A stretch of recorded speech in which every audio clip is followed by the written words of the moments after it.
But the first 3 legs of yesterday, you thought, that's the Vincent van der Voort that I know and love.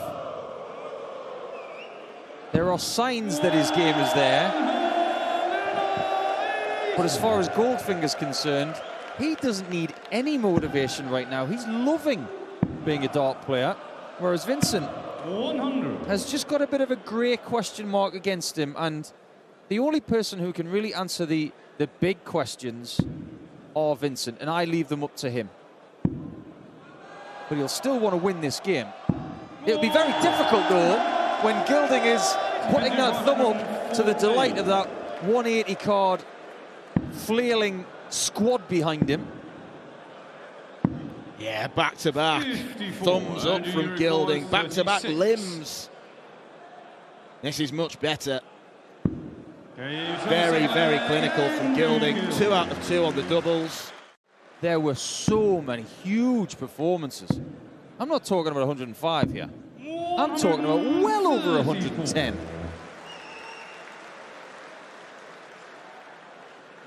And what the UK Open showed is that he's got that real grit and resilience, because midway through that final against MVG, it looked like it was going to be very, very routine for the Green Machine. But Gilding came back. And he's taken on MVG's best pal today. So maybe Vincent can exact a little bit of revenge before Michael graces the tournament a little bit later on tonight. And he will take on Mike de Decker of Belgium. Great dart from Andrew, and finds his way back to the outer ring without mistake. But what it does do is it'll give him 2 darts at top, so unless there's a disaster there, which there isn't. 36. Not so proficient on tops this time. 83. Now 83 is in the ballpark where it may only be 1 at bull. Yeah, it's going to be much, much better than that. Look on the bright side, it's not double 12.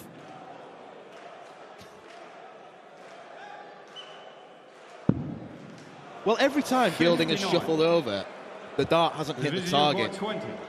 It's like that song, Every Day I'm Shuffling. It doesn't work for him. Double 5. 15. That may be the biggest mistake of this match. Oh, and look, Andrew's on double 12 again. Did he hit that single 8 on purpose? He's staring down the double 12 and finally he hits it, and that's a belter.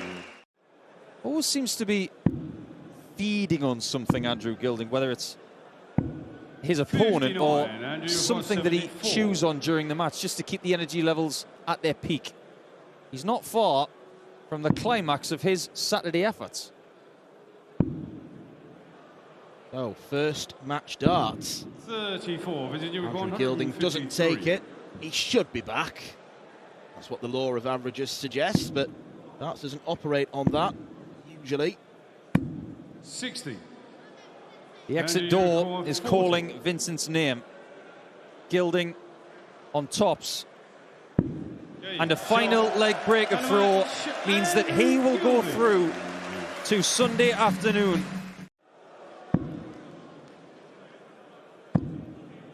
That young lady's going to have some stories to tell school on Monday. Oh, what did you do the weekend?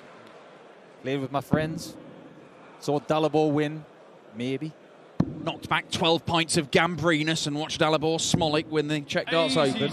Presume we've moved on to somebody else now. Well, I don't know how the Czech schooling system works. Lovely dart, leaves double 18. Good guy, do you think? Oh, my word. Well, I tell you what, he's doing well at sticking right on the wire and then not being able to find his way in. He's the world champion of throwing good darts at double and missing at the minute. It's one of the pitfalls of being an elite player and being able to get the darts so close together. Sometimes that actually works against you. Double 9. Great shot from Josh. We're level again. That's going to mean not just hitting every chance you get, but taking out those enormous combination finishes, because he's likely going to get looks at things like 161 and stuff like that. Let's see.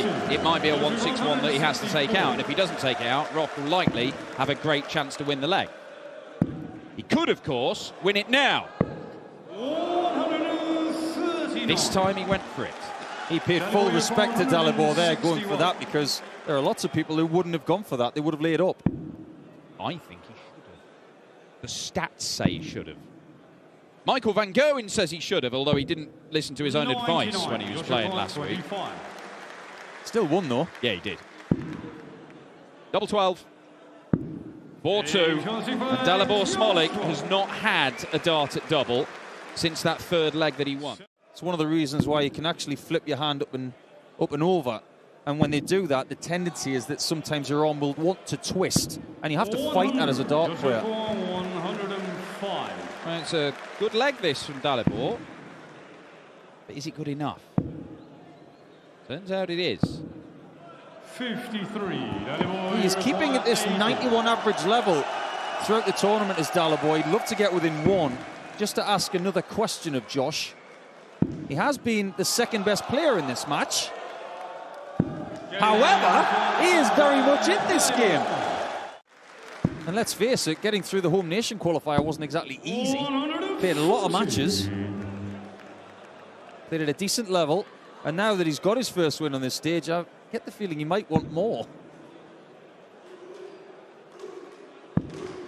Well, I mean, the last couple of weeks, Dalibor Smolik has pocketed the best part of $4 grand in ranking money. He's got taste for this now.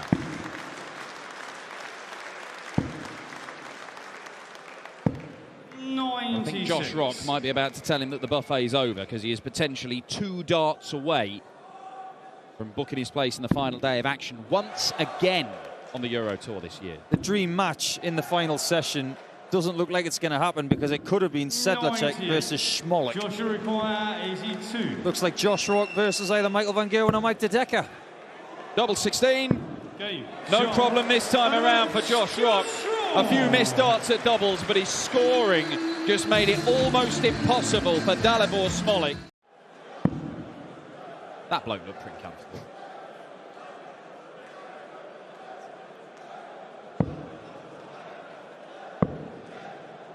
$87. You require 124. He's going for the 14s, so that presumably he's going for the bull. Well, if you didn't want to go for the bull, why'd you go for the 14s? And that did knock him out of his rhythm. You've got to have your plan before you start your visit, really. Dylan Slevin's not going to take out the 158. It was a creative way to get to that number his last visit. Usually loves double 16. There's evidence of it. Damon Heta with the break of throw.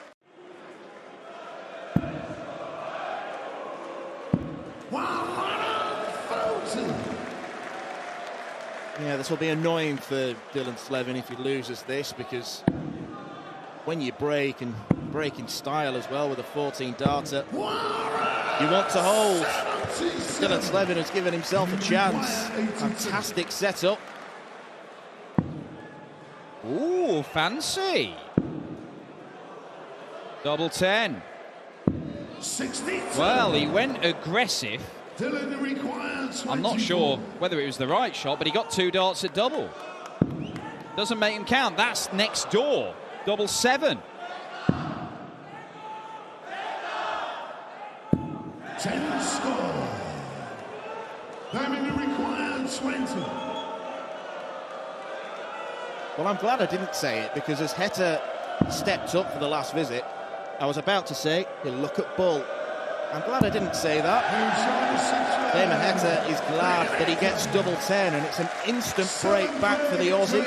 Still going good guns in the development tour. And he's in this game.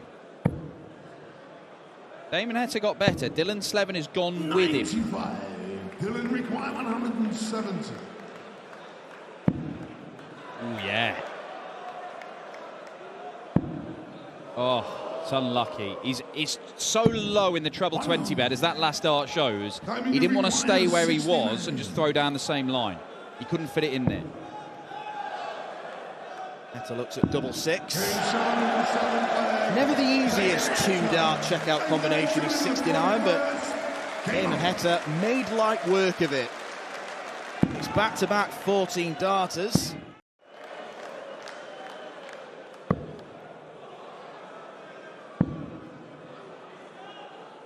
Drags it low. Might look for the treble 16. He does. 61.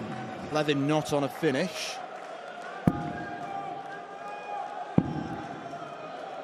It does mean that Damon's going to have to find a treble with his first dart to get 2 match darts. Otherwise, it would just be the 1. That looks encouraging. 32. 1 match dart missed. 84. Straight in the treble.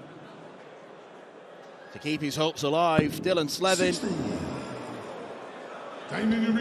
2 out of 10 on the doubles. Not going to cut the mustard. Damon Heta to get into round 3.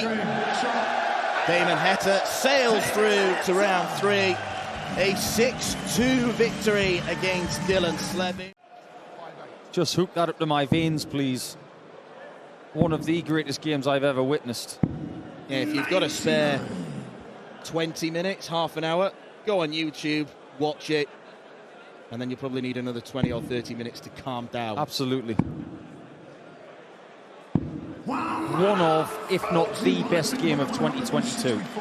The main stage's loss was stage 2's gain. This could be a big game for Ryan Searle. Wants the ball. That would have been one heck of a swoop. But look at what he's needing to do against Steve Beaton today. He's not missing.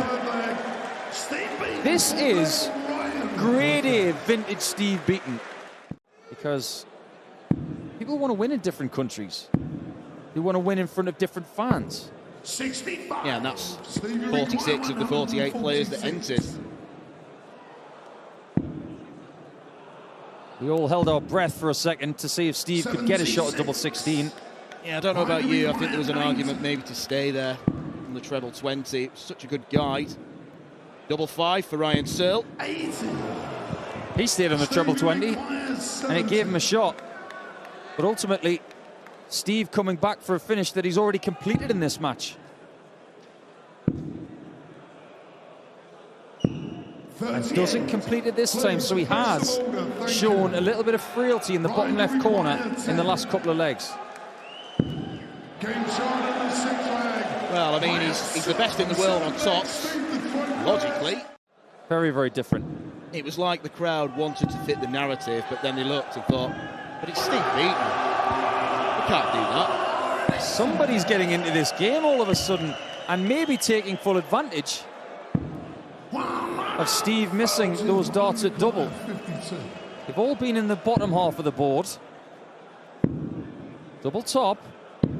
And Searle misses 2 at his favourite shot. So Beaton could get the lead back again on that double. Oh, that's an amazing dart. For some reason, I don't know what you think, Dan, but that single shot seemed to go in a little flatter. There you see it. Dart is sideways at set position. He throws them almost side on. It's a very natural action that Ryan Searle has, and by natural I mean not one from the coaching manual. Neither is that from the coaching manual to leave double 17. But Steve Beaton does what he wants. Well, the bottom half of the board has not been kind to him. Yeah, is he going to split this or straight at it? Old school. Oh, okay. Double 15. 19. Well, it was a split of sorts. If he'd hit that, that would have been the weirdest finish of the European Tour this year. Possibly. Double top. And it could cost Beaton a lot. And it really does. This game has turned on a sixpence in the last 20 seconds. In the Southern Hemisphere, he'd be home and hosed by now. Yeah, his percentage has dropped down to 47.6%, which is still pretty good. 43. And that is something that he needed from Searle. An error to invite him back in here in leg 10. 16. The pain on the face tells you that he wanted more than 60. The Monster 151 checkout isn't going to go, but Ryan Searle, 97. decent job setting it up. And he's going to get a couple of bites at tops, you feel. 98. Ryan require 54. So for round 3, and the chance to face either Nathan Aspinall or Martin Lukeman, Ryan Searle and tops go hand in hand. He gets the handshake from Steve Beaton. Somehow managed to win it on double one. He is not happy getting with that, is he? really sick of this happening. I spoke to him about it last week. And the darts are going in slightly more upright than usual. Even in a winning season, he's seeing fault with the way that the darts are behaving. And he really wants to get rid of it, but he's not quite sure how to do it yet. No. 58. He's still bossing this game at the minute. Yeah, Sevi Ballesteros couldn't drive the golf ball, but he still won majors. That leaves tops. And that is tops, and that's 2-0. As for Nenches, Look, and I just think the standard of darts he's playing, he's loving playing darts, he's being really successful, he's winning loads of games, and he's winning tournaments. 123. Dave Chisholm's a threat. 66 left. And that leaves another green segment. 105. Wide. We'll call 4 because that was massively missed by Dave. Treble 18 for Geert. Also missed. So Chisnell will have a decision to make now as to whether he wants to split or go. 86. Do you require 18? Great at it by the looks of it. And over to double 4. And double 4, plumb in the centre. 4-2 Chizzy. He has hit so many in his career. Only the one on TV, but he's hit a couple on the Euro Tour as well, including one in Belgium on his way to the title towards the back end of last year. Yeah, that was rather good. And most people these days go for the 19s on 138. 6 19s to leave double 12 seems to be the norm now. I like that shot as an aside. 119 left with 2 darts. A lot of players will look at the 19s. Treble 20, you get it, single leaves you a double. 56. If you go for the 19s, hit the treble, leaves you 62. You need another treble to get to a finish. I know you end up throwing a dart and you might end up on 99, but you've got another dart to tidy it up. Good board management from Dave Chisnell. But it would be those 2 that would derail him. He has made so many major finals despite all that. It's starting to remind me of practice Chizzy. I've seen it from close quarters. You stand behind him and you think, I can't beat that. Yeah. He can do things that others can't. Most others can't. And here Nenches has not been able to live with him in this game. Having to take out another 167. Had this shot earlier, hasn't taken it either time. And Chisnell, looking for his first win against Geert Nenches, has done a fabulous job today, averaging over 100 to date. Double top is there. It is another sparkling display from Dave Chisnell. Our first 100 average of the day. And you could argue that he's the best German darts has at the minute. I think it's very close between him and Gabriel Clemens.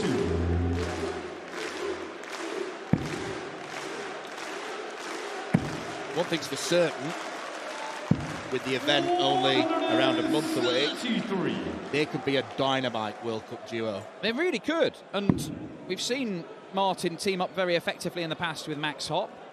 He has played with Gabriel before, and they look like they could, in theory, be really dangerous. We'll see what the new dynamic of pairs format all the way through does to that tournament as Kim eyes up the 170. He wants the bullseye. 3-1 high breaks. Yet another big fish reeled in this weekend in Prague. And his rejuvenation, his renaissance has coincided with a real boom in his home country. And who knows, maybe that in itself has played a part. He certainly has said, on a purely practical basis, that he's opened a dart shop over the last couple of years, which it's actually, punters are not only buying their equipment, they're basically turning up to play with him, to practice with him, and he's getting him on the practice board. There's a very real tangible benefit for Kim Huybrechts in the boom in Belgian darts, and right now he's illustrating it magnificent. I think having his brother Ronnie back on tour has helped him as well. He won his card at the beginning of the year. Kim Huybrechts wants double four. He's making everything look easy at the moment, rattling serenely through this game. But he is a two-time winner on the European Tour, and he has made a number of deep runs to quarters, semis, finals of these things without going and getting the title. The Euro Tour was where Kim Huybrechts did a lot of his best work for a number of years. And a rejuvenated Huybrechts, don't discount him when it comes to weighing up who you think could be taking the title. Well, he's certainly making a case for himself here. 84 left after 9 darts thrown. 99. Martin Schindler cannot offer enough resistance. He's been blown away by the hurricane. Doesn't need to go 14 and ball. He doesn't. 52. And it's a smart setup.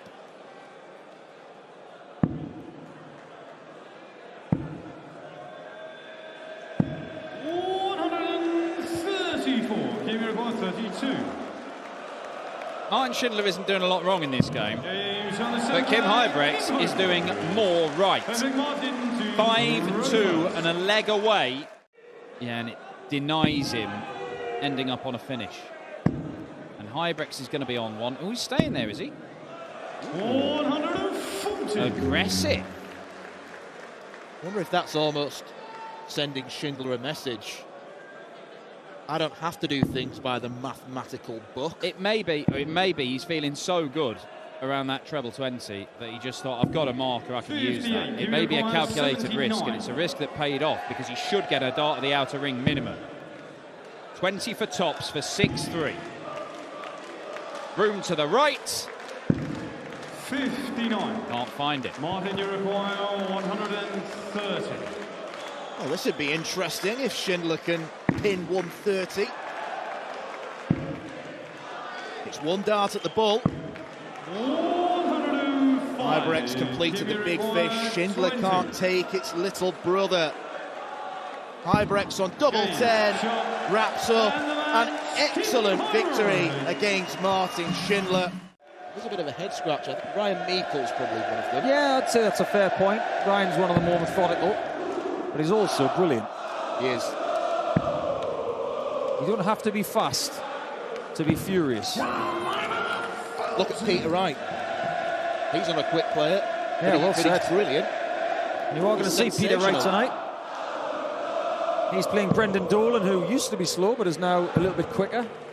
He took out Jelle Klaassen yesterday, who was at times not comfortable with the pace of yesterday's game. Dirk is suffering so far in this methodical pace. That's not the end of the world. It gives him choices now. Single 11. For another shot at tops. And that is a break of throw. I thought it was going to be a case of classic Dirk. Around about the 100 to 105 average mark. Something we see from him quite regularly these days. And I thought it was going to be a game where Mario, they almost have to produce a personal best. I do get the feeling that Dirk has got a mental clock as to when he's comfortable in approaching the hockey. I just got the feeling that just before this visit began, he was trying to be more patient. You can tell in the background he's just trying to use up time by looking at his hand, looking at his equipment. And when he sees Mario back off, he's going to spend more time thinking. And he might even be further behind. 69. Dirk, you require 104. 18s, 19s, 16s. Ah, double 14. Comes up trumps. And even there, the celebration was somewhat muted. that the world had stopped because it was that long a game. But I still won. I thought, if I lose patience, I lose the game. And I think Dirk is clever enough to know that if he loses patience, he will lose the game as well. And since he went 2-1 down, he has started to fight back with some really good, patient, accurate play. Go across to the 18s, he does. The double eight, wonderful from Dirk van Dijvenbode. The second ton-plus checkout of the game. Well, what's come to my mind, we did stage 2 at Minehead. Do you remember Adam Gavlas, Willie O'Connor? Yep. And we were more interested in watching O'Connor's facial expressions. Yeah, I remember. Waiting for Gavlas to deliver the darts. Genuinely one of the most entertaining people to watch. Not just his darts, but people. That's Willie O'Connor. The eye rolling was off the charts. The eye rolling will be off the charts for Mario if Dirk takes this. Needs the ball. Come on, Dirk, we've been used to those. I'm surprised he missed it. Ah, there you go, the somewhat backhand respect. Oh, it's a lovely dart from Mario. Double 10. For a level game to take us to best of 3. That's a wonderful checker from the Belgian.